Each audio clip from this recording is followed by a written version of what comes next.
ये कहानी एक ऐसे रिश्ते की कहानी है जिस पर कोई बात नहीं करता मगर दिल की धड़कनें सब कह देती है। सास और दामाद के बीच छुपा हुआ एक ऐसा रिश्ता।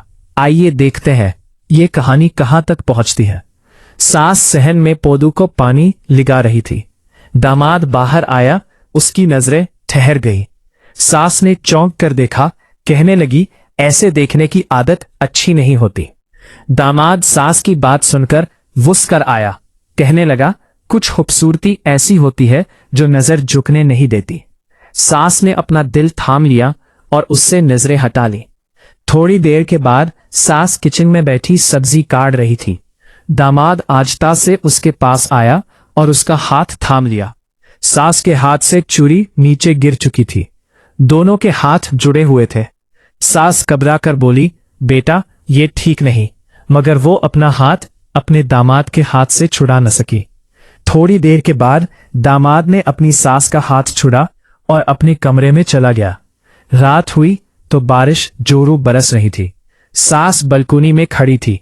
दामाद अपनी सास के पीछे आकर खड़ा हुआ, कहने लगा, काश ये लम्हा रुक जाए।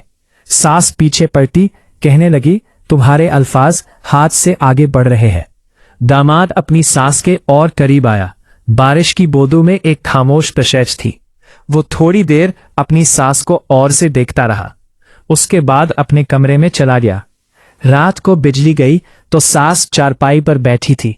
दामाद पास आकर बैठा, कहने लगा, अंधेरे में दिल की बात छुपती नहीं है। उसने सास का हाथ पकड़ लिया। सास कांप कर रह गई मगर पीछे नहीं हटी। एक दिन सास बैठी ऐसी ही बातें सोच रही थी। सास आईने के सामने बाल संवार रही थी कि दामाद आहिस्ता से कमरे में दाखिल हुआ। कहने लगा, काश वक्त यहां पर रुक जाए। सास ने मसनूई उसे से कहा, ज्यादा बातें ना करो। दामाद मुस्कुराया, कहने लगा, अगर ये जुर्म है तो मैं ये जुर्म बार बार करूंगा। सास उसकी बात सुनकर मुस्कुराने लगी। उसकी बेटी आज अपनी सहेली के घर गई थी। घर में सिर्फ सास और दामाद थे। सास कमरे में कपड़े पैक कर रही थी। दामाद कमरे में आया और कपड़ों पर हाथ रख दिया। दोनों के हाथ टकराए थे। दोनों की आंखें मिल चुके थी। सास नजरें हटाना चाहती थी मगर वो नजर हटा नहीं सकी। उन दोनों के दरमियान ऐसे ही ये खेल चलने लगा। एक दिन बेटी हंसते हुए कहने लगी, अम्मी आप और मेरे शौहर की दोस्ती गहरी है। माँ और दामाद ने एक दूसरे को देखा लेकिन अपने होंठ बंद रखे मगर आंखों में एक राज छुप किया था। ऐसे ही एक दिन बेटी बाजार गई हुई थी। सास सोफे पर बैठी थी। इतने में उसका दामाद करीब आया और सोफे पर बैठ गया। कहने लगा, आपकी खुशबू से ये सारा कमरा भर चुका है। सास चौंक कर उठी, कहने लगी, फजूल बातें ना करो। मगर सास के दिल की धड़कन बहुत बेकाबू थी।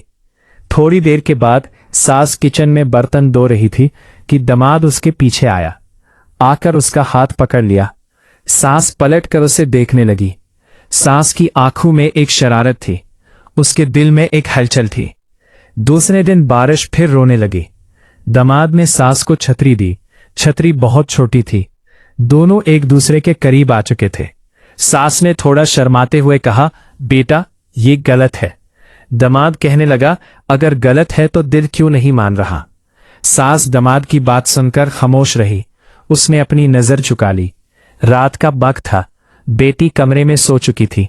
माँ आंगन में बैठी थी। दामाद उसके पास आया, कहने लगा, अम्मी मैं सो नहीं पा रहा। सास कहने लगी, ये सब छोड़ दो। दामाद ने अपनी सास का हाथ पकड़ा, कहने लगा, छोड़ना चाहूं तो भी नहीं छोड़ सकता। सास ने अपना हाथ नहीं छुड़ाया, खड़ी थी। दामाद आहिस्ता से करीब आया, कहने लगा, आपकी आंखों में वो बात है जो जुबान पर नहीं आती। दामाद की बात सुनकर सास ने अपनी नजरें चुरा ली। दामाद ने उसके कंधे पर हाथ रखा। सास के लब कांपने लगे मगर इनकार नहीं कर सकी। एक दिन बेटी किचन में मसरूफ थी। सास और दामाद सहन में बैठे हुए थे। दामाद ने धीरे से कहा, यह रिश्ता जुबान पर नहीं आएगा मगर दिल की धड़कनों में हमेशा जिंदा रहेगा। सास ने अपनी नजरें झुकाकर अपना सर हिला दिया था। सास और दामाद ने अपने रिश्ते को लफ्जों में बयान नहीं किया, लेकिन निगाहों में सब कुछ वाज़िया हो चुका था। ये रिश्ता जुबान पर कभी नहीं आएगा, मगर दिल की धड़कनों में हमेशा जिंदा रहेगा। दोस्तों, अगर आपको ये कहानी पसंद आई हो तो अगली बोल्ड और रोमानवी कहानी के लिए साथ जुड़े रहेंगे। दोस्तों, वीडियो को लाइक और मेरे चैनल को सब्सक्राइब जरूर कीजिएगा। अपना बहुत सारा ख्याल रखिएगा।